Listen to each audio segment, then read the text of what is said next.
भगवान के लगे भगवान भक्त जाके कहता का भक्त के पुकार सुनी देव लोग आईनी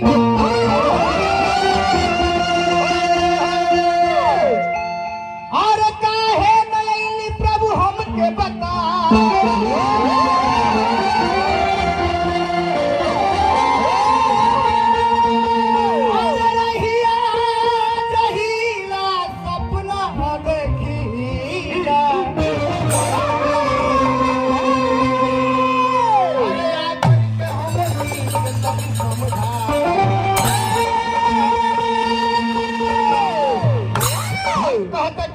हमनी से कौनो दुख हो गई जो कि हमनी के शरण में रहुआ ना आईनी जब तक रहुआ आए ना तब तक हमनी के उद्धार हो कबन हमसे भूल भइल दुख ना सहाता और यही से पूजता नी दुनिया संसार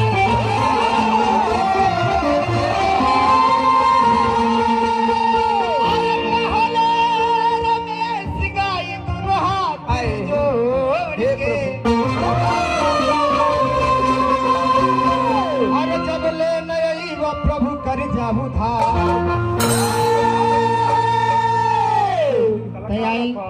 जौन उपलक्ष्य में हमने आयल बनी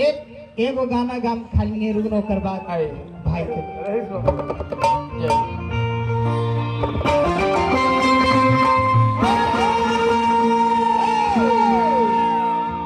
के पिट्टू बाबू दूगो दोस्त रहे एगो दोस्तवा कल करे मेरा शरीर तो है अमर है हम किसी से डरते हैं थोड़ी है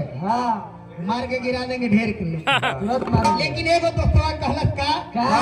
करे शरीर पर घमंड न करे के चाहिए कले हम नदी के किनारे देखनी इस शरीरिया के का गति होता है तो दोस्तवा कहता हूँ घमंड वाला दोस्तवा से का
अपना आखी देखनी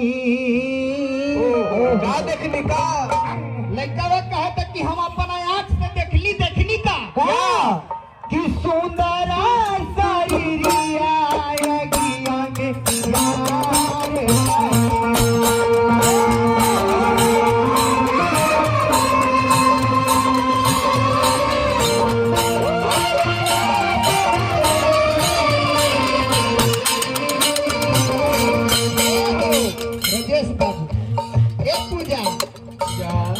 शरीरिया यही है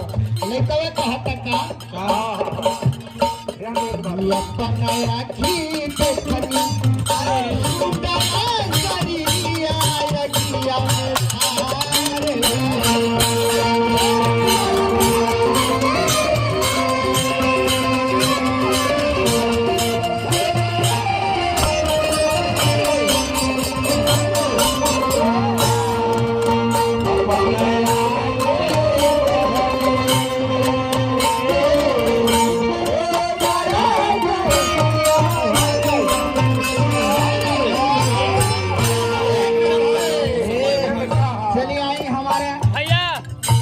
छोटे भाई राजेश बाबू की तरफ से आशीर्वाद देते हैं कि आगे बढ़ो और मुझे तो हमारे हजार हजार रुपए देती रहे तो भाई हैं? आशीर्वाद है आशीर्वाद रमेश भाई इधर इन्हें ले लेगा खाता नहीं हो हम दिए हैं। तू दिया है देखिए हमारे राजेश भाई के भाई है ये संदीप जी बहुत सुंदर झाल बजाता है स्टार बना दिए हैं इसको वायरल हो गया है चलिए आशीर्वाद है कि आगे बढ़ो ढेर है प्रश्न चले आगे बढ़ो। रे बच्ची की मेरा